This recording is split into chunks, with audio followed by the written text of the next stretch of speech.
Hoje, dia 21 de agosto de 2019, programa Memória História Oral, entrevista ao jornalista Luiz Carlos Ferraz. Luiz, bom dia. Bom dia, muito obrigado pelo convite. Vamos começar pela sua data e local de nascimento e o nome dos seus pais, por favor. Nasci em Santos em 15 de março de 1956. Meu pai, Ormínio Toledo Ferraz, minha mãe, Maria Cecília Arruda Ferraz. O que eles faziam na época do seu nascimento e onde vocês moravam? Então, os meus pais são migrantes, né? Meu pai é natural de Nioaque, Mato Grosso do Sul hoje, minha mãe de Surubim, Pernambuco. A família dela, em 1939, migrou para Aquidauana. Em Aquidauana, pertinho de Nioaque, acabaram se conhecendo. Depois que ele voltou da guerra, que ele foi para a guerra, meu pai foi ex-combatente, é falecido. Quando retornou, casou com a minha mãe e naquela oportunidade chegou a trabalhar em outros locais, ali na ferrovia, né, no oeste do Brasil. Depois foram para Bauru, até que o Getúlio Vargas, na época, deu incentivo àqueles que tinham ido para a guerra e abrindo postos de trabalho no Porto, né? Você tinha a condição de vir para cá, para Santos, para trabalhar no Porto de Santos, e praticamente três grandes profissões, né? Estivador, conferente e ensacador. E quem sabia fazer as 4 operações podia ser conferente. Meu pai sabia fazer as 4 operações. Tinha, creio que, um ensino básico, né? E acabou sendo conferente. Então, ele, nessa oportunidade, quando eles vieram para Santos, ele passou a ser conferente de carga e descarga no Porto de Santos. E vocês moravam onde? Quando você nasceu? Então, eu morava no Marapé, morava na Joaquim Távora. Eu nasci na Joaquim Távora. Nasci na Casa de Saúde de Santos e a casa dos meus pais era na Joaquim Távora, no Marapé. Depois se mudaram para o Campo Grande, na Teixeira de Freitas, depois Gonçalves Ledo, ali no Campo Grande. Depois voltamos para o Marapé, na Alfredo Albertini. Da Alfredo Albertini retornamos para o Campo Grande, na Evaristo da Veiga. E aí na Evaristo da Veiga foi quando eu já estava na adolescência. Aí acabei casando, né? Com 20 anos casei, aí fui para Ponta da Praia. De Olavo Bilac, então, Não, estudei como a gente morava ali na Alfredo Albertini, a gente estudou no... Era conferente, né? Tinha uma situação razoável, né? Um trabalho muito bom, né? Conferente de carga até hoje é um empregão no Porto, né? E eu estudei numa escola particular no Ateneu Brasília, na própria ali do professor Juvenal, que era o professor Juvenal português. Estudei no Ateneu Brasília. Do Ateneu Brasília, depois que teve aquele concurso de admissão, eu prestei para o Canadá e para o Santista. E foi até o último dia, eu me lembro que a gente não tinha telefone, mas ligaram para a vizinha no Canadá. Ó, hoje é o último dia para se matricular no Canadá. Mas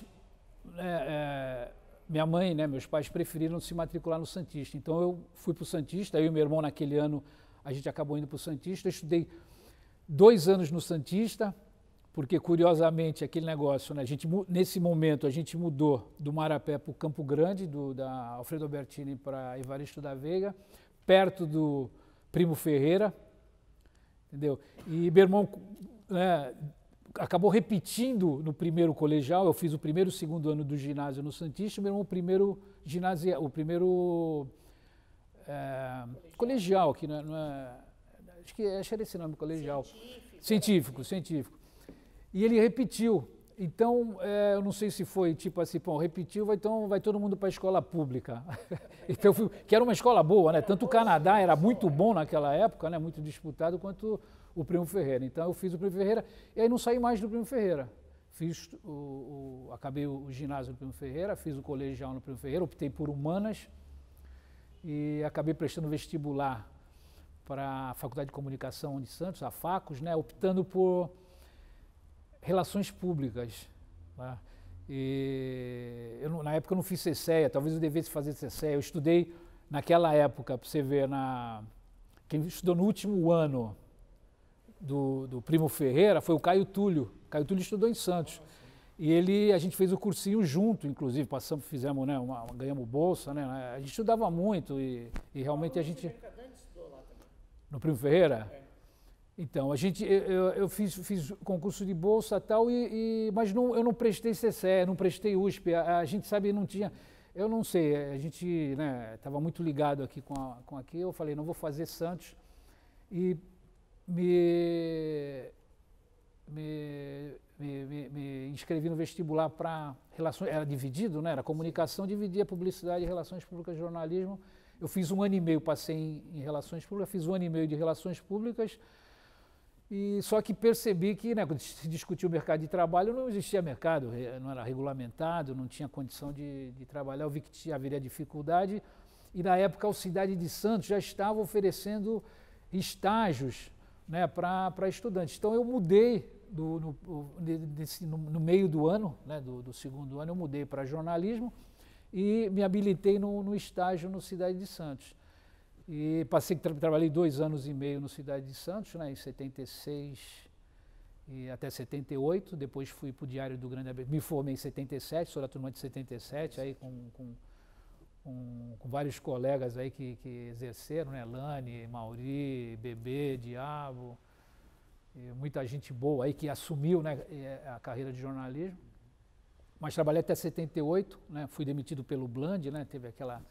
O Bland era um cara muito estourado, muito complicado, E eu fui para o Diário do Grande... Foi até bom, porque aqui no Cidade de Santos a gente era limitado. Você pegava uma pauta e ia fazer buraco de rua. Era um negócio quase que todo mundo fazia buraco de rua. Você podia ter um setor, eu cheguei a fazer alguns setores, eu cobri férias, mas fiz polícia com o Rocha também, Foi uma escola magnífica, fazer polícia com o Rocha. Na época, no meio da ditadura, quando matavam aqui, torturavam e nas delegacias, não presos políticos, mas a polícia também era muito violenta. E até 78, aí eu fui demitido. Meu padrinho de casamento, do meu primeiro casamento com a Heloísa, que era uma jornalista também, Heloísa Coimbra, o Zé Rodrigues, do Estadão, ele falou, Luiz, aqui não tem espaço, não tem uma posição para você. Mas tem um amigo meu, que era o Milton Saldanha, que era chefe da sucursal do Estadão lá no ABC. Tem o Saldanha, o Saldanha é um cara fabuloso também. E ligou para ele e o Saldanha falou, manda ele para cá. Eu fui lá falar com o Saldanha, o Saldanha falou em 78, abril de 78. Falou, Luiz, aqui também está ruim, mas eu tenho um amigão, o Sérgio Mota, do que era editor do Diário do Grande ABC, falou, peraí, Sérgio, estou com um cara aqui de Santos, manda ele para cá, Você sai ali do centro, fui para o Diário do Grande ABC, aí o Mota imediatamente falou, vai trabalhar com educação, na área de educação, Tinha experiência, tinha trabalhado 2 anos no CIDA, tinha alguma experiência, estava formado desde 77, e acabei trabalhando, fui para o Diário é um jornal completo, Então tinha a gente acabou tendo uma experiência de composição, uma experiência de diagramação, de edição, e eu fiz toda a carreira lá, Fui repórter, depois repórter especial, fui chefe de reportagem. Subi e descia, fiquei 5 anos, até 84, subindo e descendo todo dia. Depois de chefe de reportagem do período da manhã, fui repórter especial, então circulando pelo estado, praticamente fazendo reportagens especiais. Aí o Milton Saldanha, aí teve uma mudança lá, o Edson saiu, o Milton Saldanha voltou para o Diário do Grande ABC, que ele já havia trabalhado no Diário do Grande ABC. Ele voltou para ser o editor do Diário do Grande ABC. E ele fez uma mexida legal. Ele falou, não, Luiz, tu vai ser tirou quem estava na polícia, que já estava, o editor de polícia já estava há algum tempo na polícia, estamos na ditadura ainda, estamos naquele período pesado, e estava muito imiscuído, o setor de polícia com esse editor, tirou ele, o Renato Campos, falecido, e me colocou de editor de polícia. Quer dizer... Então a gente tem com aquela formação toda, liberdade total, sempre defendi o direito de manifestação, o direito de liberdade e repugno a tortura, né, esse tipo de tratamento desumano, né, mesmo contra pessoas aí menos favorecidas ou criminosas até. E daqui a pouco eles estavam matando muito, né? A PM matava de vira e mexe, estava aparecendo corpo no Parque do Pedroso, né, um local de desova. E eu acabei pegando algumas fontes boas, inclusive no Ministério Público, que ainda não era o Ministério Público de 88, né, estamos falando de 83, 84, saí de lá em maio de 84, fevereiro de 84. Então estava nesse período de um ano, ainda o negócio estava pesado, fazendo várias denúncias de presuntos, de os PMs estão matando. E o que aconteceu? Curiosamente, o comandante PM lá no ABC tinha sido meu professor no Santista, o bombeiro. Depois ele virou coronel, naturalmente, né? Mas ele, na época, era bombeiro, era professor de educação física. E fui encontrar com ele lá.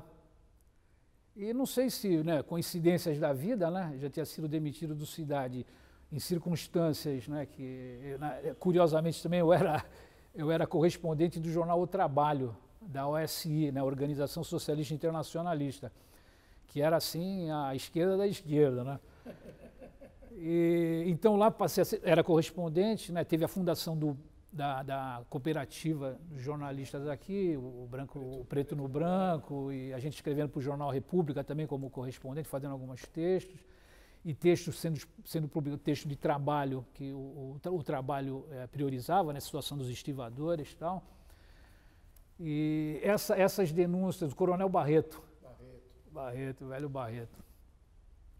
Coincidentemente, aquelas coincidências que a gente não explica. Só sei que esse ano eu saí de férias, depois de um ano como editor de polícia, dentro dessa perspectiva toda aí de denúncias e tal, e eu fui demitido.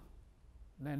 Falou, Luiz, o negócio aqui tá, entendeu? Tu vai ser demitido e quando tu vier, nem vai assumir que tu vai ser demitido. Então, quer dizer, aquelas coisas que também, da mesma forma, quando eu saí do Cidade e fui para o Diário do Grande ABC, a coisa... foi uma evolução, me preparou, porque hoje, né, se eu conseguir depois de 84, porque depois de 84 eu acabei tendo uma experiência como empreendedor de um jornal sobre rodas, que só saiu uma edição, não saiu mais, só saiu uma edição. Mas você começa a ter uma outra visão, né, porque 2 anos depois, em final de 85, 86, eu montei junto com o Marco Dami, e o primo dele e o Mazeu, éramos 4, montamos a Lazer e Comunicação Limitada. Mazeu da Gráfica? Mazeu, não, o Mazeu era... Depois ele era um filho bastardo do Noé de Carvalho. O Mazeu. A esposa Mazeu, prima da Mazeu que casou com o Chico Anísio. Ele era irmão da Cioli Mazeu. Esse caso, que era o... Depois ele foi trabalhar na Câmara, o Mazeu. Figuraça. Falecido. Foi ele que me apresentou minha mulher. O grande, entendeu? Além de ter sido meu sócio, que depois ele começou a deu umas pisadas lá, se identificando como jornalista, que não era, e a gente um pouco puro, eu e o Dami, especialmente o Marco, acabamos afastando ele da sociedade, ficou ele e o primo só, o Márcio, né? Mas foi ele que me apresentou para a Sandra, para minha mulher hoje. Entendeu? Então, pô, sabe aquele cara que tu traz no coração, entendeu? Porque aconteceu o que aconteceu em 84 foi curioso, que eu fui demitido do jornal, meu pai morreu e eu me separei. Nossa. Sabe quando acontece? Foi bom que aconteceu tudo junto, foi um negócio que... Isso foi em janeiro, né? Final do ano de 83, em janeiro, quando saí do Diário, meu pai faleceu em janeiro também. E eu conheci a Sandra em maio, dia 8 de maio, né? Mas eu tinha conhecido na praia, ela com uma amiga dela, e falou, pô, vou te apresentar, eu te encontrei a tua mulher, entendeu? Vou te apresentar, me apresentou de noite no Eldorado, no antigo Eldorado, a gente se encontrou no Eldorado, aí nunca mais, entendeu? Ficamos juntos até hoje, né? 35, está comemorando 35 anos. Então... Esse foi voltando, né, para o Diário do Grande ABC, que me colocou no empreendedorismo, que eu passei a entender toda a dinâmica de produção jornalística, né?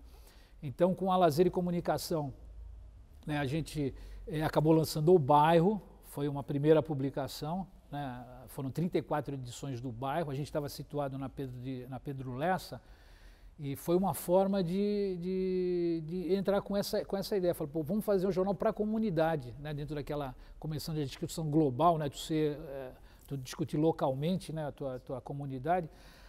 Tanto que a gente foi fundador do Clube de Diretores Lojistas da Zona Leste, entendeu? Que envolvia Imbaré, Aparecida, Estuário e Ponta da Praia. Depois dessas 34, então, a gente falou, pô, agora vamos lançar a Lazer. Né, que a Lazer, uma revista, né, que chegou a ser um suplemento do Bairro, última edição 16 do Bairro, 36 do Bairro, você vai ver que tem um caderno que é o tipo assim a primeira edição da Lazer.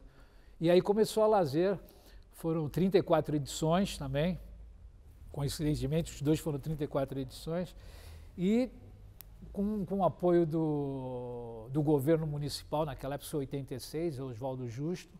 Então foi o Garota Lazer, foram vários eventos, entendeu? Garota Lazer, foram 2 edições de Garota Lazer no Regatas Santista. Foi o nosso rock. Eu falei para o Zé isso, que era o João, eu trabalhava com o João Batista nessa época, lá na assessoria de imprensa do turismo. Ah, então. Eu falei, Zé, teve uma revista assim, tinha um concurso. Então, fizemos o concurso Garota Lazer. Teve o Garota Cometa, que em 86 também, curiosamente, teve o Cometa Halley, né? Foi à vista. E a gente fez uma baita de uma festa lá no Monte Serra. Entendeu? Só que foi curioso que Então, teve uma polêmica em 86 no Garota Lazer, que achou que a Garota Lazer foi favorecida, a Soraya que ganhou. Não, foi favorecida, tal, teve uma certa polêmica. Por causa do júri, né? E tem aquelas mães, sabe? Aquele negócio de coisa, né? Mãe de Miss, e tinha. O negócio agitou, foi legal. Ele falou, vamos fazer o Garota Cometa, mas a eleição vai ser direta. Então vai ser o cupom e tal, e você vai colocar na urna. Pô. Entendeu? Então tinha várias gatinhas, a menos gatinha foi a que ganhou a Garota Cometa.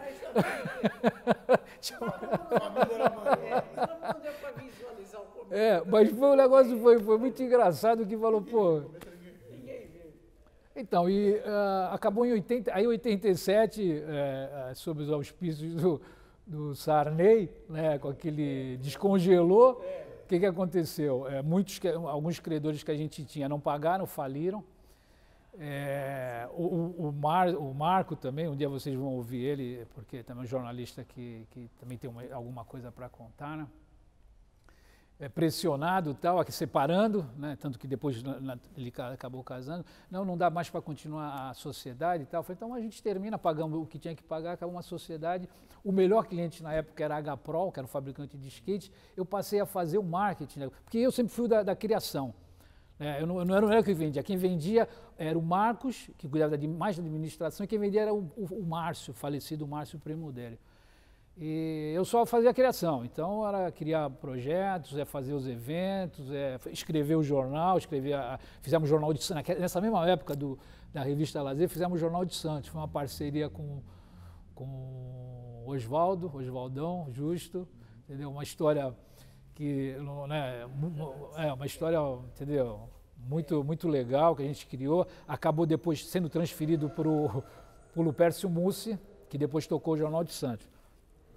Mas passando essa fase, HPROL, marketing, o skate também começou a dar uma caída, né? Mas viajamos vários estados brasileiros inaugurando pistas de skate, fazendo apresentações com Chorão, que fazia street naquela época, né, de skate, e tinha o pessoal do vertical, que eram os campeões de skate vertical, era da equipe HPROL. Aí, o que acontece? Um brother, né, tipo padrinho, Berco Schneider, publicitário falecido, fala assim, o negócio é o seguinte, Luiz, eu tenho um cliente meu que precisa de assessoria de imprensa, Lourenço Lopes, ele tem um jornal e tem a Real Empreendimento, precisa de assessoria de imprensa. E você também, como você tem experiência no jornal, ele tem uma perspectiva lá, é um house, mas a ideia é dar... E eu fiz a reestruturação, né?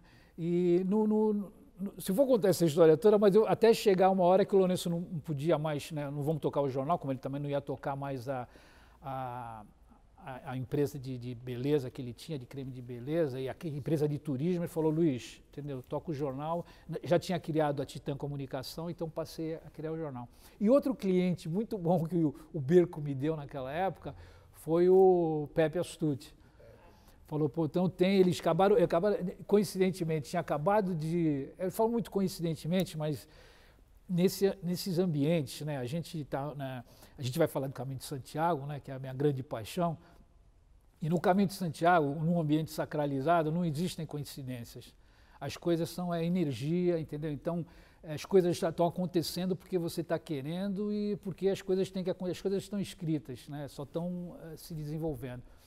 Mas em outros ambientes, né, a gente acaba falando de coincidência, ele me apresentou o Pepe e o Memorial tinha acabado de ter uma reportagem no Fantástico, porque tinha acabado de ser reconhecido como o cemitério mais alto do mundo, né, pelo Guinness Book.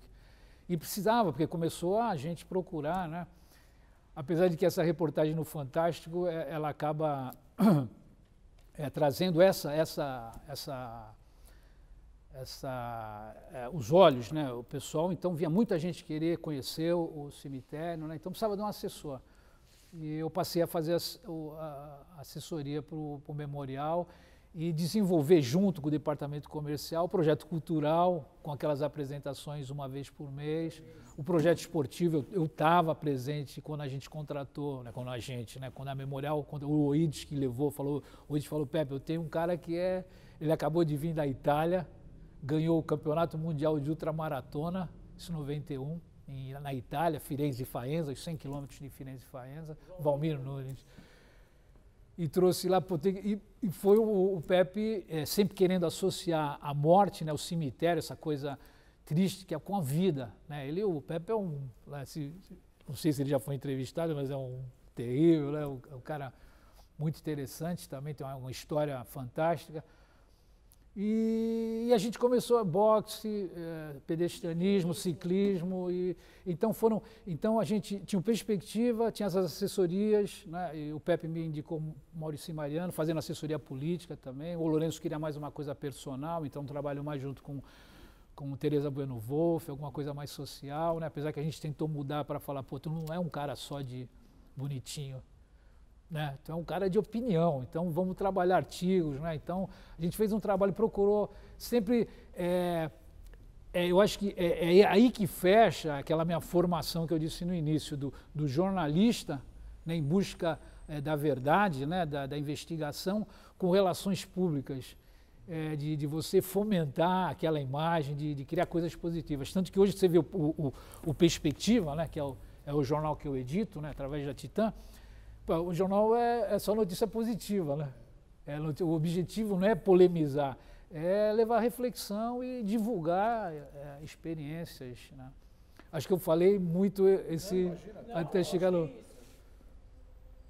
E aí a Titã existe ainda? Então, a Titã foi né, até por uma questão que a Real Consultoria de Imóveis, ela não tinha no estatuto, né, no contrato social dela, a condição de emitir nota. E a gente começou a divulgar anúncios né, o jornal realmente estava crescendo, né, o jornal sendo reconhecido pela qualidade editorial, anúncios, né, do governo federal, do governo estadual, e você não, né, como é que o governo, né, vou anunciar numa empresa imobiliária.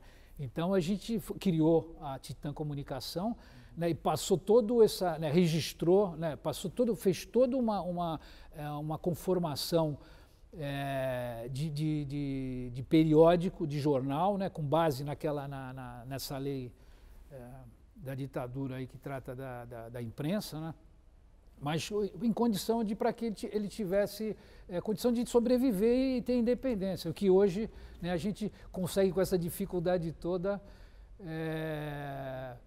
E aí que a gente vamos chegar no Caminho de Santiago agora? Vamos. Então com perspectiva,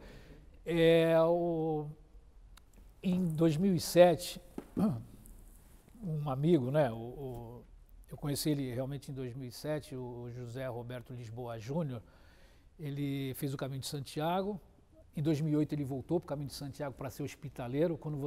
Depois que você faz o Caminho de Santiago uma vez, você recebe vários convites, né? E se você tiver esse perfil de ser hospitaleiro, aquele que acolhe o peregrino, você tem a oportunidade de atuar em algum albergue, algum refúgio de peregrino para ajudar e fazer essa fraternidade, né? Que é a base do caminho, né? O espírito do caminho está na fraternidade.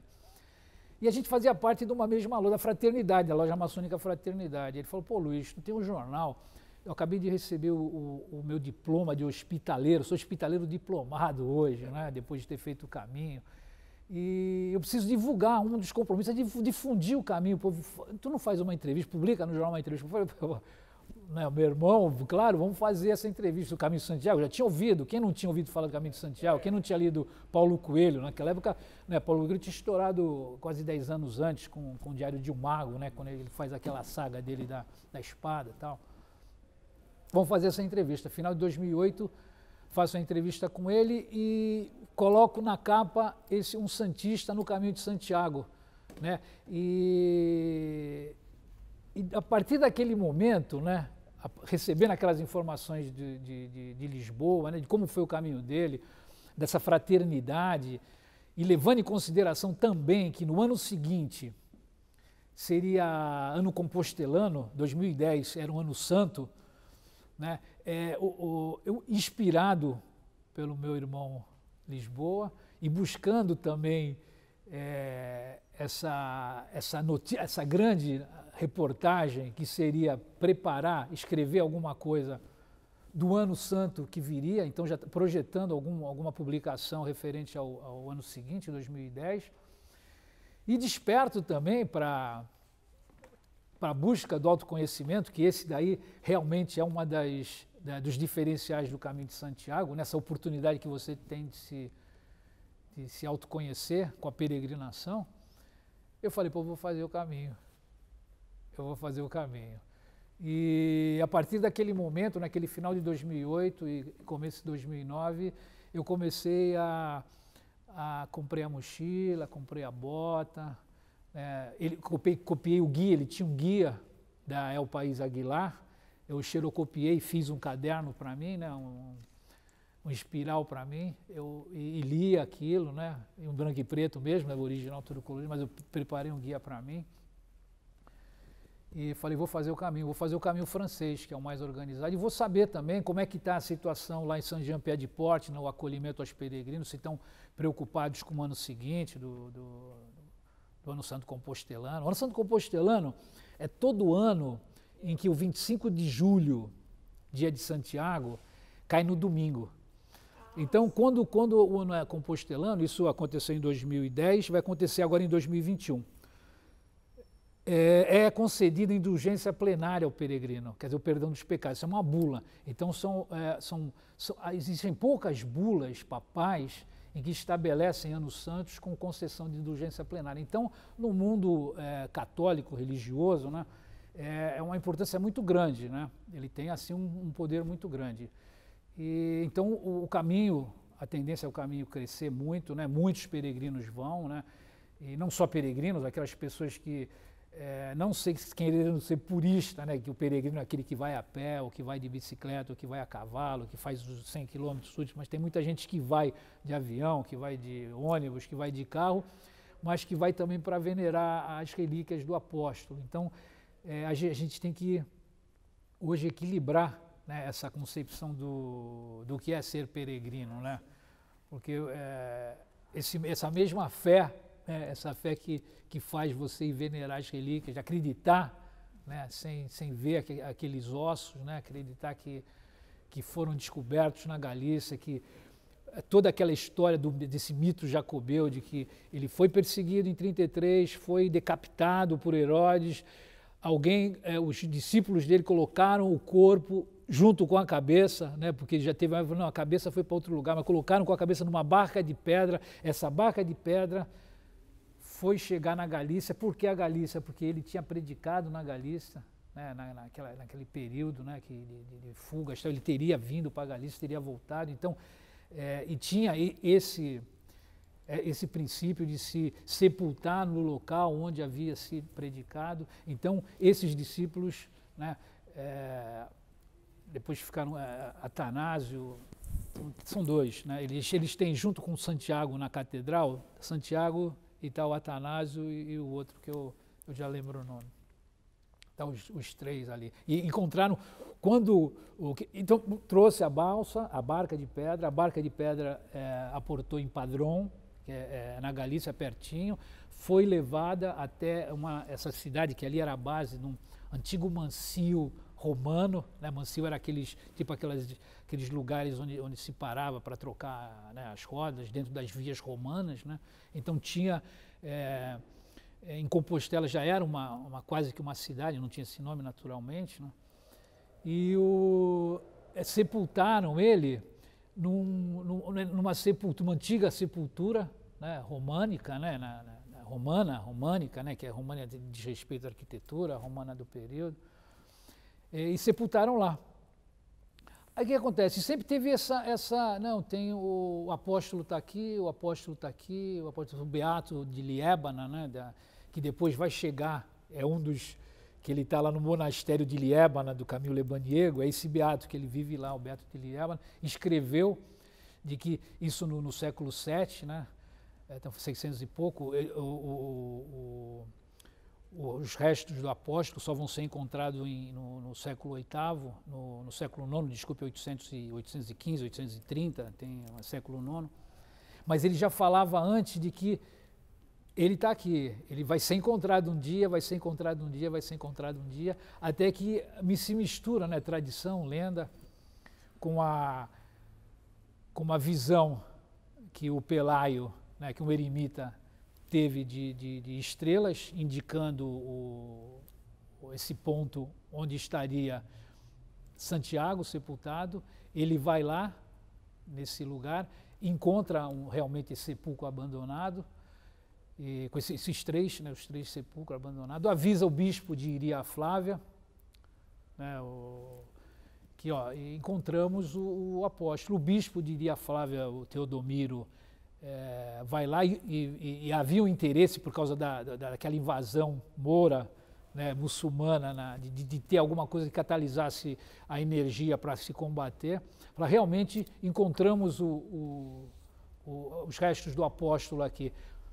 Avisa o rei das Astúrias, que aquela região toda era reino das Astúrias, né? Hoje a Galícia era Astúria, até Portugal, não existia Portugal. E o rei das Astúrias, ele vai a cavalo, né? Ele vai a cavalo até o Dom Alfonso, ele vai a cavalo até o lugar e constrói uma pequena igreja. A partir de uma capela, né? A partir disso, e quando se anuncia que os restos do apóstolo Santiago foram achados e estão lá, começam a se formar as rotas de peregrinação. Então vem da França, né, formando aquelas 4 grandes vias que tem na França, juntando a travessia dos Pirineus em 2 pontos emblemáticos, que é Saint-Jean-Pied-de-Port e Somport, que foram os pontos onde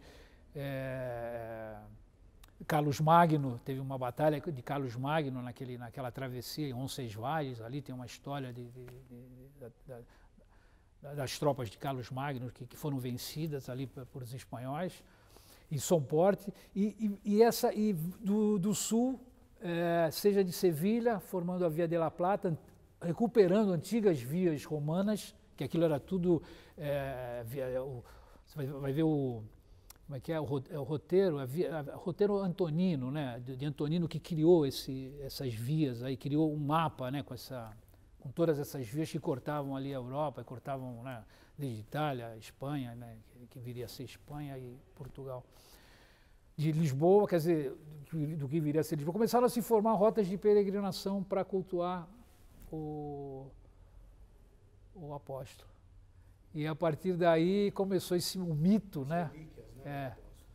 E esse fenômeno das peregrinações. Hoje é considerada a terceira maior rota, né, de peregrinação, né? Jerusalém, naturalmente, a primeira, né? A segunda, Roma, e Compostela, a terceira. Quer dizer, e fazendo o link tudo disso, depois que a gente aprendeu isso, né? Isso foi vários anos de pesquisa, desde 2009, né? Aí fiz o caminho francês e falei, vou escrever o livro, né? Como todo autor, você escreve, tem o texto, eu criei um blog na época, né? Montei o blog com Cebola, né? .zip.net. Falei, vou colocar, tipo um projeto de comunicação, falei, porque eu não tinha, os blogs estavam se proliferando, e o blog você escreve na primeira pessoa, é completamente diferente do jornalismo, que você é na terceira, né? E como eu falei, pô, mas vai ser uma experiência legal. Eu criei o blog e foi... Primeira viagem. Da primeira viagem de 2009. Eu criei o blog para divulgar o meu caminho e para documentar, porque é aquele negócio, você deixar para escrever tudo depois, você perde aquela carga emotiva, né? E o blog é mais emoção, efetivamente é uma emoção, né? Aqueles textos mais humanizados, né? E eu falei, tenho que levar um computador também. Na época eu tinha um Dell de 15 polegadas, acho que eram uns 5 quilos, se não mais. Então, pô, foi hilário, né? Eu atravessando os Pirineus com o Dell entendeu? Carregando um Dell, entendeu? Foi tanto que eu cheguei em Estela no 5º dia de peregrinação. Eu tinha levado uma calça jeans, né? A gente realmente tinha levado um tênis e uma bota. E o chinelo, quer dizer, eu estava mal dimensionado, totalmente mal dimensionado para o caminho, né? Levando 4 quilos. Quando cheguei em Estela, eu fui num correio, coloquei tudo isso numa caixa, deu 4 quilos, 3.750, e mandei para o Soto, em Cantábria, porque o Soto tinha me convidado, o Soto, que foi um grande incentivador dos 100, ele hoje é um mito na Europa, né? E na Espanha ele é o criador das competições de 100 km. Ele esteve aqui, ele foi tipo um padrinho do Valmir. O Valmir sempre quando foi para lá ficava na casa dele. O Pepe trouxe uma vez ele aqui para fazer uma competição de 100, depois uma de 24 no governo do Justo. Parou, fechou entre o canal 5 e o 6 e fez uma corrida de 24 horas. Foi uma coisa, e o Soto estava por trás, a gente teve uma ligação muito forte. Então o Soto falou, depois do caminho, vai para minha casa, vai descansar na minha casa. Então eu falei, pô, deixa eu mandar esses 4, eu estava carregando, então além dos meus 10, né, que estava na mochila, e o computador, que chegava, eu estava quase 20 quilos eu estava carregando, negócio assim meio que absurdo, né. Mas foi legal o que aconteceu, as pessoas, eu postava, não tinha Face, né, eu fui me inscrever no Face acho que em setembro ou outubro de 2009, então nada disso era Orkut, né, acho que era Orkut, mas era mais no blog, o negócio rolava mais no blog. E as pessoas mandando e-mail, vai Cebola, vai, o macarrão, está gastando sola, quer dizer, e o pessoal te dando ânimo, né? Foi uma coisa muito interessante, né? Até sentir esse feedback. E eu com esse material todo, preparei uns textos, né? Abertura, conclusão, aquele sentimento que eu tive do autoconhecimento, tanto que a proposta foi Pedras do Caminho, que era o nome do projeto, né? Do blog com Cebola, Pedras do Caminho, meu encontro no caminho de Santiago. Esse foi um mote, né? Porque o meu encontro, que eu estava me encontrando ali, achava que tinha encontrado outro, porque quando você termina a peregrinação, você recebe você entrega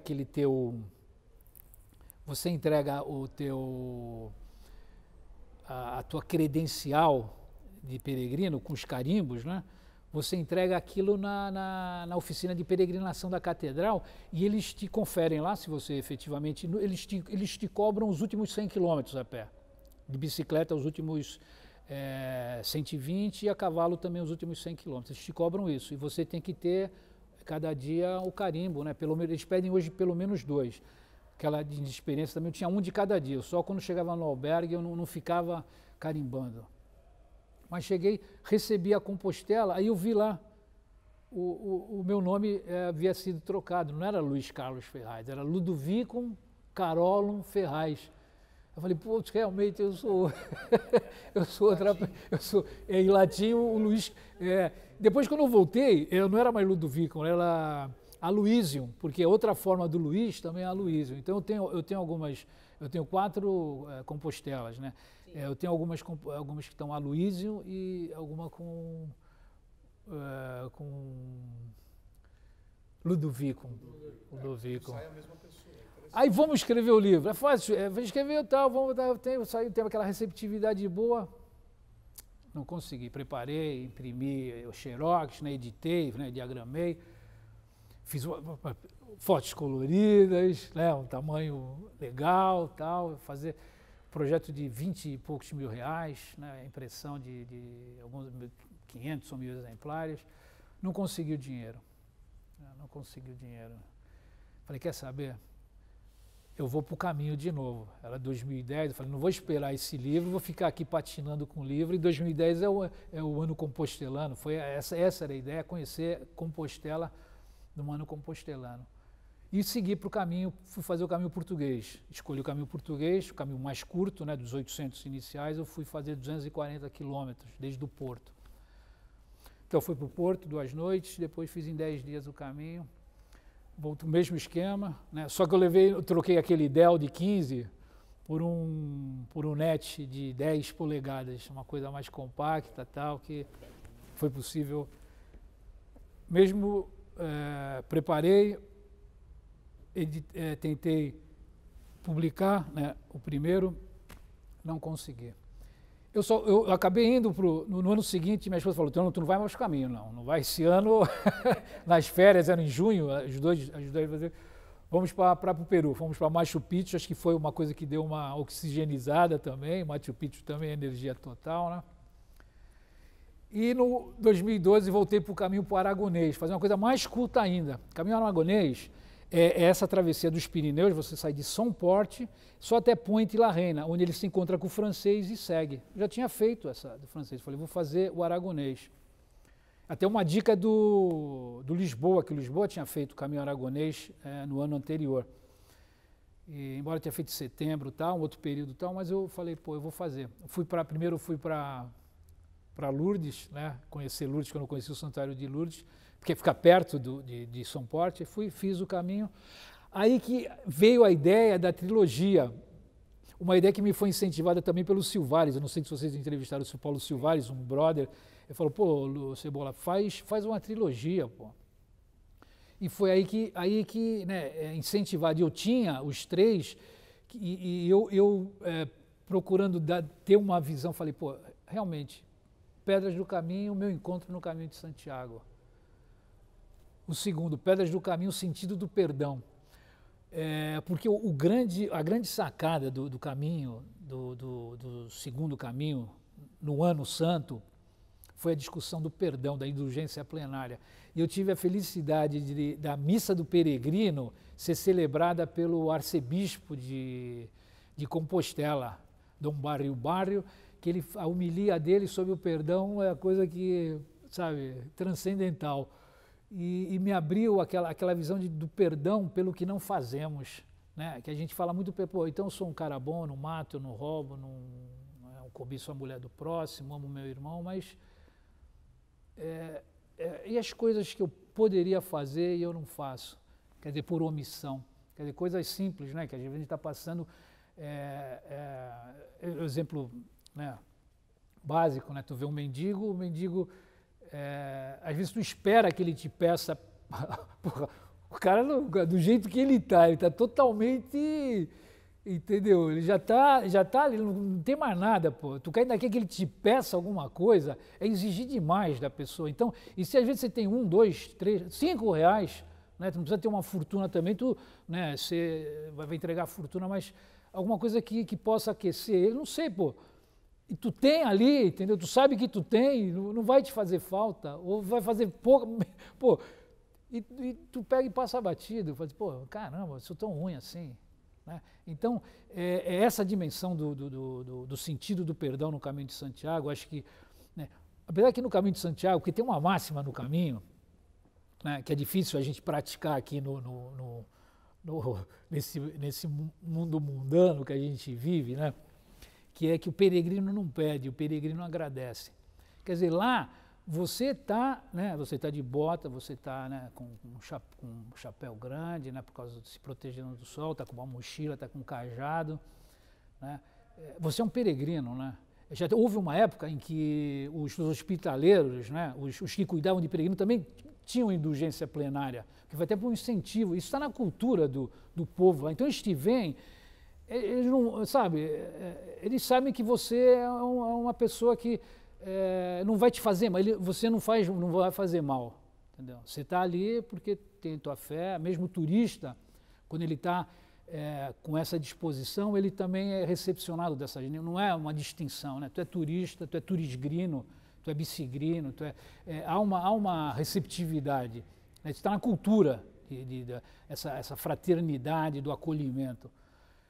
E aqui é difícil tu não pedir, né? Tu vive pedindo, pô, me dá isso, me dá aquilo. Mas lá tu não precisa pedir. Tu chega no albergue, né? Principalmente nos albergues que são de associações ou de igreja, com hospitaleiros voluntários, pô, você está precisando de alguma coisa, entendeu? Vai tomar banho, aqui vai se vestir, né? quer lavar tua roupa, quer comer alguma coisa. Você não pede. Você não precisa pedir. No caminho de Santiago, a máxima de que o peregrino não pede, o peregrino agradece, ela vigora. E o terceiro, né, dentro dessa trilogia, meu encontro no caminho, sentido do perdão, foi quando eu fiz, e no meio do caminho, me lembro, isso eu tenho gravado, né, algumas coisas estão gravadas. Eu estava passando pela represa de Iesa, uma represa que até cobriu alguns trechos do caminho. Essa busca é sem fim, essa busca não acaba. Né? Para quem se dispõe, né? Para quem se dispõe a buscar, as coisas estão aí, vai de você. Entendeu? Eu falei, pô, fechei, eu tenho uma trilogia com algum sentido, né? Então, esse foi o Pedras do Caminho, meu encontro no caminho. Essa aqui é, inclusive, Coincidências do Caminho, aqui é a descida de Castro Reiris. Castro Reiris é o refúgio onde o Lisboa foi hospitaleiro. E quando eu cheguei em Castro Reiris,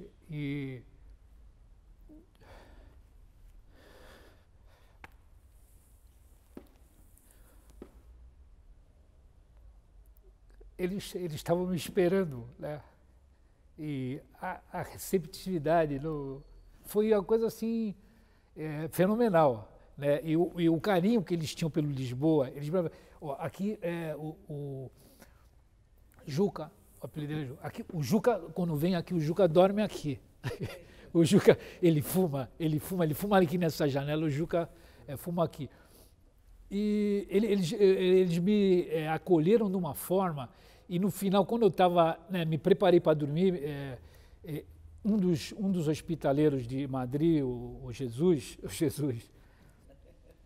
ele dava aula para as crianças lá, né?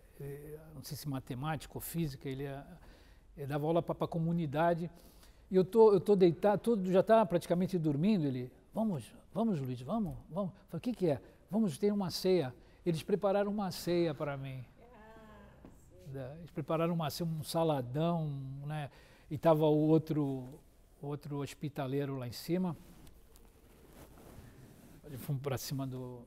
Aí foi uma confraternização, e é o tipo do albergue, são hospitaleiros voluntários, né? Eles não recebem nada, entendeu? Eles vão lá, de vários países, dão 15 dias, o Lisboa várias vezes já foi lá, e você acorda com canto gregoriano de manhã, tipo, sabe, 7 horas da manhã, começa a tocar aqueles cantos, e dão um café da manhã de graça também. Entendeu? Isso para todos os peregrinos. A ceia realmente só foi especial para mim. E esse foi Castro Reiris. Esse Sentido do Perdão esse aqui é um dos trechos mais duros do caminho português, que é a Serra da Labruja. Foi o Sentido do Perdão no caminho de Santiago. O terceiro, Busca Sem Fim, caminho aragonês. Esse daqui é interessante, esse lugar aqui, que esse pueblo aqui se chama Undués de Lerda. E a gente, veja bem, foi tanto conhecimento adquirido desde 2009, que eu passei por esse pueblo de Undués de Lerda sem saber que Francisco tinha dormido aqui, naquela célebre peregrinação de Francisco, em 1214, 1215, quando ele saiu de Assis. né? Ele já havia estado em Roma, né, para agradecer o Papa. Ele saiu de Assis e foi até Compostela para agradecer porque o Papa havia liberado ele para dar continuidade à ordem dele. E conta a tradição na Espanha que ele dormiu em um Dués de Lerda. Não sabia disso. Eu passei por um Dués de Lerda, eu voltaria em um Dués de Lerda em 2014, quando para reescrever o Passos do Amor, que foi a peregrinação, não minha, mas a peregrinação do Francisco. Eu tento recriar, né, qual teria sido a rota de Francisco desde Assis até Santiago de Compostela. Passos do Amor, a peregrinação de Francisco de Assis a Santiago de Compostela. E no meio desses daqui, em 2014, descobrindo novos caminhos, que foi o caminho Sanabres. O caminho Sanabres, ele tem alguns nomes, porque ele realmente sai, ele é a Via de la Plata, é uma antiga via romana, né, a Via de la Plata desde Sevilha, passa por Salamanca, passa por Granja de Moreruela. Granja de Moreruela fica na província de Zamora. Zamora também é sensacional, Zamora é fenomenal. E eu falei, vou começar em Granja de Moreruela, porque em Granja de Moreruela o peregrino pode seguir até Astorga para se encontrar com o caminho francês, o caminho que eu já tinha feito desde Astorga, ou então entrar a oeste e ir para a Puebla de Sanabria, de onde varia, né, o caminho Sanabres, vai passar por Ourense, pega aquela subida e descida, é terrível, o caminho é muito forte, mas é um caminho que eu não tinha feito. E um amigo falou assim, pô, tu não vai começar em Granja de Moreruela, que é um pueblo muito pequeno, vai um pouco antes em Astorga, e Astorga chega ao caminho do Levante, tem outros caminhos que vêm lá do sul, que chegam até Samora, e aí de Samora, Granja de Moreruela, e foi o que eu fiz. Eu fui para Samora, 2 noites de Samora, geralmente é mais ou menos esse esquema, né? Em junho, de preferência, né, que é primavera, 2 noites, para se estabilizar, 5 horas de diferença, né? Então a gente está começando a colocar o pé no caminho, 2 horas da manhã aqui. Então é complicado, né? Se você não... Fiz o Descobrindo Novos Caminhos, que foi essa, e que iniciou uma nova série. Depois de Pedras do Caminho, com a trilogia, Descobrindo Novos Caminhos. O segundo de Descobrindo Novos Caminhos foi o Passos do Amor. E a última peregrinação, que eu me desculpei, que ela está esgotado, eu ia trazer a prova, mas são folhas soltas, né? Foi impressão digital, as folhas estão soltas. Talvez eu devesse ter trazido para ver a capa muito bonita da última peregrinação. A última peregrinação, as pedras do caminho primitivo. Foi o caminho primitivo que aí eu faço uma reflexão da morte. Foi muito interessante esse livro, porque o caminho primitivo, como o nome diz, é o primeiro caminho, foi o primeiro caminho. E eu me perguntei, né, por que não foi o primeiro caminho, né? Eu fiz o caminho francês, o português, o aragonês, o sanabres, depois de 4 caminhos, o primitivo. E acho que era o momento de fazer, né? Aquele negócio, era o momento de fazer o caminho primitivo. E o caminho primitivo, a capa dele é uma pedra, um paredão, uma rocha forte numa curva que tem do rio. E tinham 2 peregrinas lituanas, aparecem. Então ficou uma imagem legal, naquele verde com a rocha, as 2 peregrinas lituanas caminhando, e eu de longe, né, então elas pequenininhas, aquele negócio enorme, muito verde.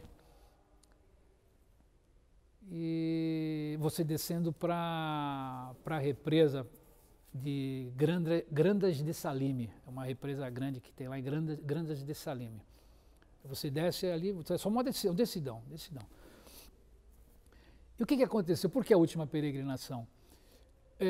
Essas lituanas que eu conheci em Berducedo, eu conheci antes de atravessar a Ruta de los Hospitales, dentro do caminho primitivo, tem um trecho que é onde já funcionaram 5 hospitais de peregrinos. Foi um trecho na época medieval, um negócio... a gente não sabe o que foi a o fenômeno das peregrinações na época medieval. Quem fazia, porque reis fizeram, Rainha Isabel fez, pessoas, entendeu? O negócio era muito grande, muito maior do que hoje. Né? Então existiam muito mais hospitais, né, chamavam hospitais de peregrinos, né? Hoje é albergues ou refúgio, mas hospitais de peregrinos. E é um trecho muito difícil, você sobe, hoje você pode ir por uma descida, em vez de você subir e ir pelo ponto mais alto, você chega a 1.400 metros, ali é a Cordilheira Cantábrica, né, Picos da Europa, Cordilheira Cantábrica, ao final onde você vai chegar na Galícia, você atravessa a cordilheira das Astúrias para a Galícia. E no final da Ruta de los Hospitales, que consegui fazer, né, tem gente que faz, depois volta só para fazer a Ruta dos Hospitais. Em Berducedo conhecia essas lituanas, depois viria a encontrar com elas outras, mas elas andavam mais rápido, né? As mulheres que eu encontrei no caminho, né, muitas mulheres são muito fortes, né? As polonesas, as lituanas, inglesas, não sei se é o estilo de vida, né? Esse negócio de andar nas montanhas, de fazer, geralmente são bandeirantes, né? Aqui já teve esse negócio de bandeirantes, são escoteiros, né? Então é outra cultura, né? Eles têm esse negócio de caminhar e vencer, né? Então você vai ver essas pessoas, eu ali, né? Cheio de dor, né? O caminho primitivo no terceiro dia, né? Eu sofri a síndrome do terceiro dia, né? No caminho tem a síndrome do terceiro dia. Se no caminho francês foi em Pamplona, né, que eu falei, pô, o que eu estou fazendo aqui? Pamplona foi terrível, né? Terceiro dia, né, e eu falei, caramba. Tinha um rapaz que eu tinha conhecido de Ribeirão Preto, ele falou, ó, eu estou indo embora, que para mim não dá mais, minha mulher está em Madrid, está curtindo lá, eu vou sair daqui, eu vou embora para Madrid, que isso daqui não é para mim. Eu não sei se a gente contaminado com aquilo e você começa a se questionar, mas né, o que eu estou fazendo aqui? Que esforço é esse? Só que você vai dormir no dia seguinte, foi embora, tanto que curiosamente nesse dia, coincidentemente, era Pamplona até Puente la Reina, que é onde vão se encontrar os caminhos. E eu já adotei uma coisa que eu viria a adotar nessa última peregrinação que eu fiz, que é uma rota tangencial do caminho, porque antes do caminho francês se encontrar com o caminho aragonês, ou antes do caminho aragonês se encontrar com o caminho francês, na verdade em Obanos, não em Puente da Reina, que quando disseram que todos os caminhos se encontram em Puente da Reina, talvez não existisse Obanos, mas hoje efetivamente é em Obanos. Você tem a ermida dos Templários de Santa Maria de Eunate. E né, a gente, né, com aquele conhecimento, algum conhecimento das luzes da maçonaria, né, querendo procurar também conhecer, buscar sinais, né, de liberdade, fraternidade e igualdade no caminho, eu saí do caminho francês e adotei essa rota tangencial para venerar Eunate. Né, uma ermita, né, do século XII, XIII, né, dos Templários, e depois para chegar depois eu voltaria, quando eu persegui Francisco, porque Francisco teria atravessado os Pirineus por São Porte, onde é de Lerda, Sangüesa, onde foi o primeiro monastério franciscano em Sangüesa, para chegar em Puente la Reina e seguir. Esses três fizemos de carro. De Berducedo, né, voltando lá à travessia, Berducedo, acabei encontramos em Lugo é fantástica, aquela muralha de Lugo é fantástica, e foi em Lugo, foi a última vez que eu vi as lituanas, e a gente tinha marcado, já estava praticamente na Galícia, e elas estavam numa velocidade muito maior que eu, né, era da força das mulheres, né, que eu estava abordando, e elas iam para Finisterre, para o fim do mundo, né? Porque você chega em Compostela, você pode dar uma esticadinha a Finisterre, dá uns 140, 160 quilômetros no litoral, onde se dizia que era o fim do mundo, né? E tinha também ali, foram encontrados comunidades celtas, né? Algumas coisas arqueológicas, E se criou uma coisa meio pagã de se queimar as roupas do peregrino ali, queimar alguma peça de peregrino lá, quando na verdade a queima de roupas, né, empesteadas de peregrinos medievais eram feitas na catedral. Hoje, quando você faz aquele passeio na catedral, você vai no museu e você vai nas cobertas da catedral, lá em cima, tem lá aqueles lugares que eram queimadas, onde eram queimadas as roupas.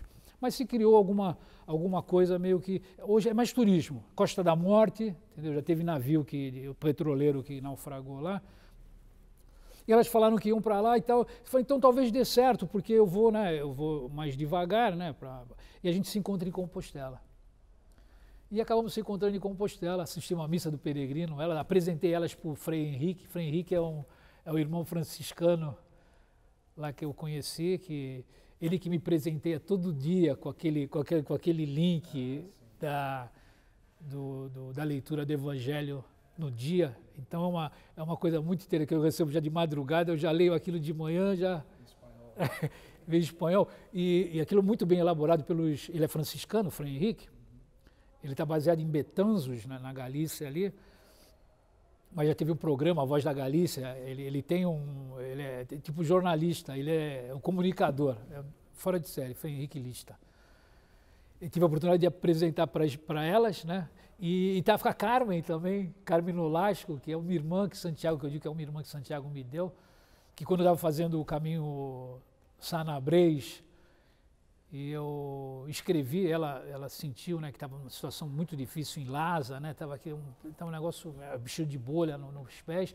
Ela saiu de Compostela, né, ela mora em Compostela, tipo andou uns 200 quilômetros de carro para me levar um mercúrio cromo, para me levar uma meia, que ela tinha uma meia ela joga hóquei, né, uma meia de patins, me trouxe também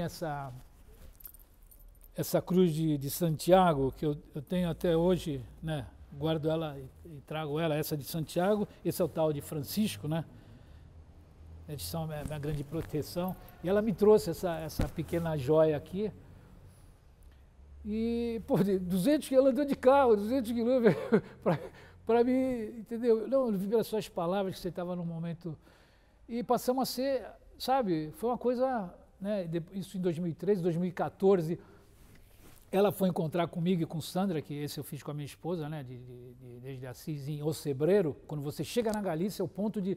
Né, você sobe para Ocebreiro, para depois descer só Galícia. É o ponto mais alto, 1.300 metros de altitude, ali 1.300, 1.400 é Ocebreiro. É um ponto emblemático, geralmente neva, né, e o inverno neva ali. Você atravessa, tem neve tanto nos Pirineus, naquele início de caminho, quanto ali em Ocebreiro. Ela também veio, da 140 quilômetros de Compostela, ela veio, o Frei Lista não veio, mas veio um outro frei, que na época foi o que me deu muita informação para escrever o Passos do Amor, o Frei Dino.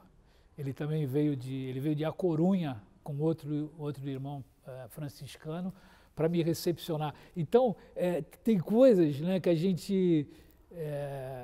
são inesquecíveis, né? São coisas memoráveis de pessoas que como que elas te aceitam, né? E te acolhem, né? Pelo que tu é, pelo que tu faz, né? Né? Então, voltando para a Lituânia, o que acontece com essa lituana? Um mês depois de a gente ter concluído o caminho primitivo, ela vai fazer uma expedição em Tian Shan, é uma cordilheira que tem na China com Cazaquistão, não sei Cazaquistão, alguma coisa que estão lá, um outro país lá ali, a cordilheira pega, tem uma avalanche de noite e uma pedra cai em cima dela, ela morre. Um mês depois. Então essa capa acabou, eu faço a dedicatória do livro, eu dedico o livro a ela, a Bozena, e menina de 30 anos, entendeu? Uma jovem, né? E por isso que acabou me levando a fazer algumas reflexões sobre a morte, nessa coisa que está tão presente, né? Às vezes a gente não dá conta de como ela está presente, né? Não quero questionar se ela é ruim, se ela é boa, né? Francisco dizia que era boa, né? Que era a irmã morte, né? Francisco dizia que era uma morte. Então, mas isso está tão presente, né? E de uma hora para outra ela pega e quando eu já fazia plano, já falava, pô, ano que vem eu vou com a minha esposa para fazer o caminho inglês, né? Isso foi 2015, 2016 eu iria mesmo fazer o caminho inglês e queria começar em Londres, né? Porque o caminho emblematicamente se refere aos ingleses que saíam das ilhas, mas de barco até a Corunha, Ferrol, mas a gente não ia fazer isso, que é meio maçante, poderia ter pegar um ferry até Santander, depois, né, pegar a costa ali do Mar Cantábrico. Eu falei, não, eu vou para Paris e fazer a Via Turonenses, passando por Tours, pegar um dos caminhos que tem em França, né, que são patrimônio da humanidade. Os 4 caminhos em França são patrimônio da humanidade. Na Espanha tem o caminho francês e esses caminhos do norte, o primitivo e o caminho do norte são caminhos da humanidade, declarados pela Unesco. E a ideia, eu falei, pô, né, a gente vai começar em Londres, naturalmente, né, como começamos em Londres, né, mas fazendo isso de trem, ônibus e tal. Só quando chegou em Ferrol, deixamos a nossa mala, né, a irmã Carmen depois foi buscar e levou para Compostela, e depois a gente foi de Compostela, foram 120 quilômetros, eu e a Sandra fomos a pé. Foi a primeira peregrinação da Sandra e a 6ª peregrinação pelo caminho. E a ideia era aí, eu falei, pô, eu já estava vendo no mapa como é que eu chego na Lituânia, né? Eu falei, talvez para a Rússia, né, que fica perto ali de Moscou, Lituânia, depois vamos para Moscou. Tá. Aí a pessoa pega e se despede, né? Então, esse foi dentro daquela sequência do Descobrindo Novos Caminhos, né? As pedras do caminho Sanabres, depois as pedras do caminho primitivo, né? Na última peregrinação, e depois Juntos do Caminho, que foi esse que a minha esposa foi a primeira vez. Ela falou, pô, tu já foi muitas vezes sozinho no caminho, dessa vez eu vou. Falei, pô, legal, vamos embora, vamos fazer o caminho diferente. Por isso, e o que foi legal, além de toda essa experiência junto, né, de estar junto com uma pessoa, embora não recomendo a ninguém, embora foi ótimo, mas não recomendo a ninguém que queira fazer uma peregrinação que vá com um amigo, que vá com a esposa, que vá com a peregrinação para você, você alcançar teu limite, você ter o teu limite na mão, ter a tua vida na mão, ter as tuas decisões, você vê o quanto você é pequeno, né? Mas ao mesmo tempo o quanto você é grande, né? Porque você é completo, né? A gente é tudo, né? Você vai comparar você com essa célula aqui, você comparar com o cosmos, você é pequenininho. O negócio é tudo relativo, mas então ali você tem a dimensão, né? E essa proximidade das pessoas, né? Isso, quando você está sozinho, isso funciona de uma outra forma. E esse texto, eu tenho um amigo, né, que tinha uma página no Facebook do caminho dos peregrinos do caminho inglês, e ele, pô, Luiz, vai ter o Conselho de Ouroso, né, vai fazer um concurso internacional de investigação do caminho e tal. Pô, você escreve, você é jornalista, faz. Eu falei, pô, eu não estou preparando o livro, tal. Ele insistiu tanto, falei, pô, vou fazer, né? E eu fiz com essa pegada, né, falando do caminho inglês, mas explicando tudo, né, dessa questão, não me atendo só ao caminho, porque o caminho inglês também tem uma peculiaridade de iniciar, tem uma variante de Ferrol, né, Terra do Franco, que é um porto com muita atividade militar, e a Corunha, que é uma cidade mais desenvolvida, tal. Só que de A Corunha até a Compostela não tem 100 quilômetros, entendeu? Então é um negócio meio, fala, pô, se tem uma regra que você, para ter a Compostela, você tem que fazer 100 quilômetros, pô, a Corunha fica meio, entendeu? Geralmente, então, você começa em Ferrol. Tanto que, né, por uma benevolência do Cabildo da Catedral, o Cabildo é o grupo de espertos lá que cuidam da Catedral, eles fizeram um decreto que autorizando o peregrino estrangeiro, não, né, eles já abriram uma sessão, uma coisa assim fabulosa. Quem mora em A Corunha, tudo bem, faz o caminho, vai ter a Compostela.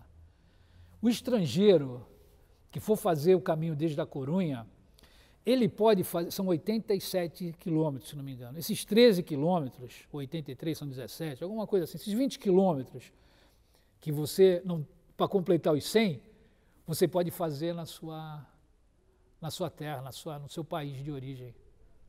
Entendeu? Quer dizer, isso para quê? Isso também para motivar, porque o que faz?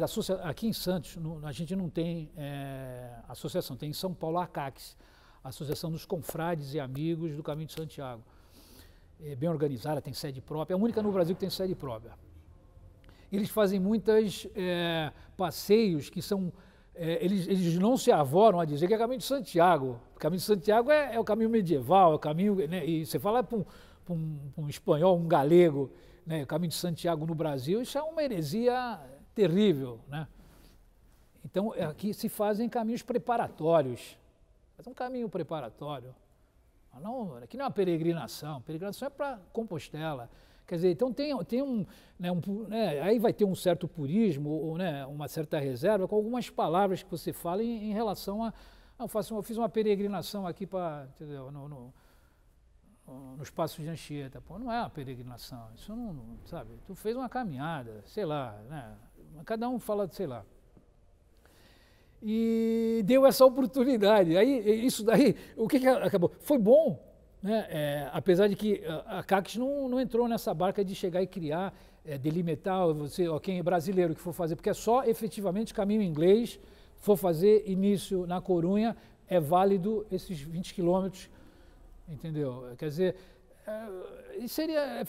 é complicado, mas o Cabildo lá autorizou, isso autorizou, e aí teve um oportunista paulista aqui, entendeu? Que tentou em São Paulo, não deu certo, com a CACS não deu certo, ele fechou com Florianópolis. Aí Florianópolis me pega, né? Induziu, aí é aquele negócio, né? Um induz outro, que induziu o clero, que induziu o jornalista, a mídia, aí Caminho de Santiago brasileiro. Nossa Senhora! O negócio pegou mal, aí os amigos, né, do Plano Jacobeu, que é aqueles que tem a relação com a Unesco, que faz, que tipo, é uma SA, uma sociedade anônima, né, o Jacobeu, né, com X, Jacobeu de Jacobus, né, dentro desse fenômeno todo jacobeu, né, de Santiago, né, de Iago, né. Ele falou, pô, Luiz, que negócio é esse? Isso é um absurdo, pô. O fenômeno jacobeu não se imagina peregrino no Brasil na época medieval, pô. Não tinha nada. Criar um caminho brasileiro, isso é uma enganação. Você está enganando. Né? E eu acabei, né, fazendo uma reportagem a respeito disso, batendo mesmo, né, falando, pô, que farsa, isso é uma farsa. Farsa em Santa Catarina, farsa em Florianópolis. Né? Vale Europeu. Vale Europeu, não é? Então, não sei se é no Vale ou no litoral, pega no litoral. Quer dizer, você pode até criar rotas, um caminho, entendeu? Mas não intitular caminho, porque eles pegaram credencial, usaram símbolos do Caminho de Santiago, quer dizer, sabe, falar, peraí, pô, isso... sabe, você explica a pessoa, não, o que tu vai fazer aqui, o que tu vai fazer vai valer se tu for fazer o caminho em inglês desde a Corunha, porque, sabe, é uma coisa bem restrita, o negócio que eles deram uma interpretação elástica entendeu? E eu denunciei isso, fui lá com o Cabildo, né, não que me dispus com o chefe, né, do Cabildo lá, eu tive uma audiência com ele, fui na oficina de peregrinação, fui querer explicação, porque até então o negócio estava, não autorizou, e ele querendo dizer que não entenderam o que eu falei. Ele foi depois de uma missa do peregrino, eu cheguei, abordei ele, entrei lá na sacristia, que eu fui lá quando foi no último caminho, não porque, né, esse último foi do caminho inglês, né? O negócio estourou no início de 2017, quando eu voltei lá para fazer, aí eu procurei eu falei, vou voltar 2017, vou voltar só. As 4 entradas a Compostela que existem a pé, eu já fiz, entendeu? Que é pelo sul português, pelo caminho francês, pelo caminho sanabrês, pelo caminho inglês. Tem 4 jeitos de tu entrar em Compostela. Tem 4 entradas. E essas 4. O primitivo acaba no francês. O primitivo não vai. Chega em Melide, ele junta com o francês para continuar.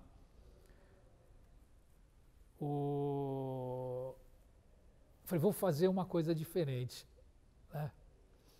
E com base, eu tinha estado lá na Casa do Soto em 2016, né, fazendo o caminho inglês, que quando passei, né, fazendo essa travessia, quando passei pela Espanha, passei para o Santander e fui para Ferrol, para dormir uma noite em Ferrol e iniciar o caminho no dia seguinte.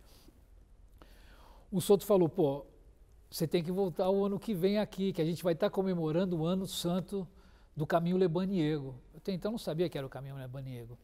Aí ele me deu um panfleto do caminho Lebaniego, que essa rota é um momento também mágico, porque no planeta, é como eles vendem, o único momento em que 2 rotas de peregrinação cristã se entrelaçam, que é o caminho do norte, o caminho de Santiago do norte, indo para Compostela.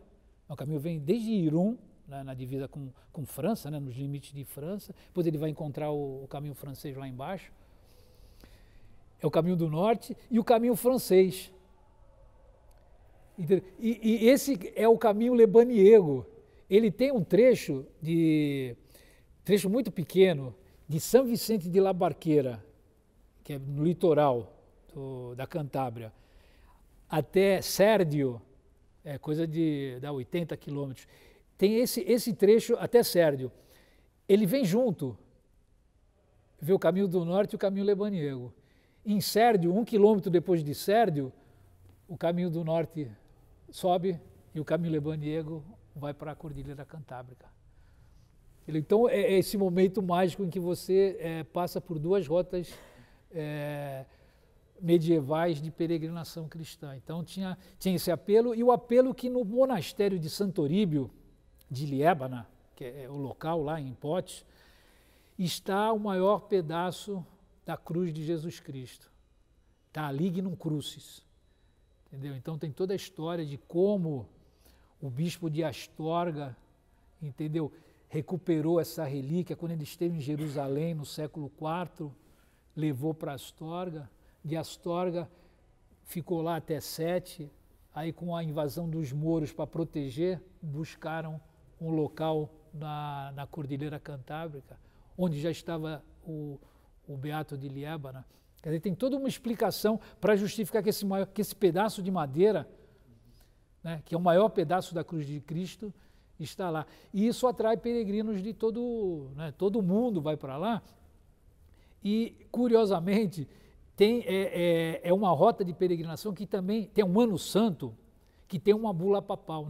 Nem todos os anos santos são estabelecidos por bulas papais. Esse também é um ano santo que foi estabelecido por bula papal. Eu falei, pô, vou fazer. Comecei a pesquisar o caminho Lebaniego, e foi o caminho Lebaniego que foi minha última peregrinação, que foi o livro Lebaniego, uma rota tangencial do caminho de Santiago, que realmente esse, né, deu para fazer capa dura, né, deu para fazer ele todo colorido, ele tá muito legal ele, né, e aquela coisa do amadurecimento, né, tudo né, são etapas, né, são fases da vida da gente, né. Então o fato de você sair dessa sequência de caminhos de Santiago e para uma rota tangencial, acaba te dando uma outra dimensão, e tá aqui com vocês. Aí chega aqui, por tudo isso, eu acho que talvez tenha inspirado, né, porque a gente vê o quão distante, né, então esse é um santista, entendeu? Como outros santistas, né, que estiveram lá, né, que estão todo ano. Você falou de uma colega sua que esteve lá esse ano. O reconhecimento, o acolhimento, né, um brasileiro sendo acolhido, o pessoal saindo de trás dos balcões para sentar na mesa contigo, para falar de um parente da Galícia que está aqui, de um espanhol que está aqui, porque a união é muito forte, entendeu? E você se sente você se sente um irmão, porque o negócio que fala, pô, eu não estou tão longe assim, né? Na literatura ter escrito e ter sido reconhecido, ser premiado lá, entendeu? E aqui, é claro, aqui, né, os livros, né, o pessoal reconhece, né, eu já agradeço o Braz, 2 vereadores que me fizeram requerimentos na Câmara, né, o Adilson Júnior e o Braz, né, e com assinatura, creio que de todos, né, que são todos os meus amigos, eu considero todos, né, apesar das diferenças políticas que a gente tem, mas também assinaram lá, né, reconhecendo o lançamento do livro, a peregrinação, ou quando eu fui premiado, né, o Braz foi pela premiação do texto. Quer dizer, então eu só tenho para agradecer. E vocês agora me dando esse espaço, né, numa Fundação Arquivo Memória de Santos, né, quer dizer, um santista dentro desse universo. Estou muito feliz, estou super feliz, só tenho a agradecer. Entendeu? Eu não sei se eu tenho mais alguma coisa que eu possa... O próximo caminho é em 2021? Então, pegou! Pô, tu entendeu tudo.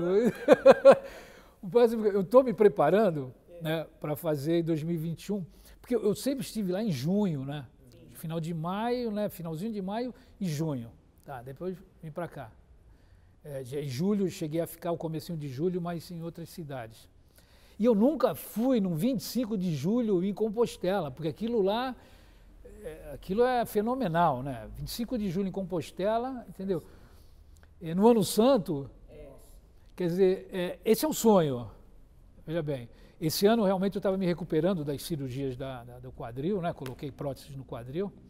E o pessoal fala assim, pô, mas foi os caminhos, né, que desgastaram o quadril. Eu falo, também, mas eu acho que o caminho me preparou para ter vencido isso, porque